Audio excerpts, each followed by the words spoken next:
I started this journey way back September 2024 and actually hindi 1 minute yung binigay sa akin. Actually hindi siya maganda. In a sense that I was brought here because of my mother na diagnosed with colon cancer.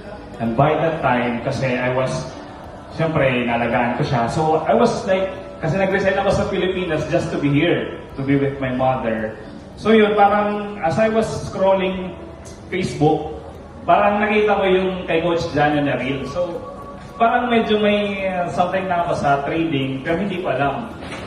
So yun, nag-start ako noon and unfortunately, my mother died last October din. So medyo nandito pa sa healing stages. But it dawned to me na ano bang nangyari sa akin? Like, everything was planned ba? Just to be in the big company, in this trading? I don't know. Because actually, parang isa din affirmation is that one of my siguro best supporter sa aking trading journey is my mother. Siya talaga yung nagpakilala sa akin sa trading. And then, ganun ba talaga? So, it dawned to me na, sige, kasi nandito na ako. And I don't know, medyo mixed emotions, high emotions, sabi nga, trading psychology and everything. But, yes, nasusunugan, may emerging din, sabi nga.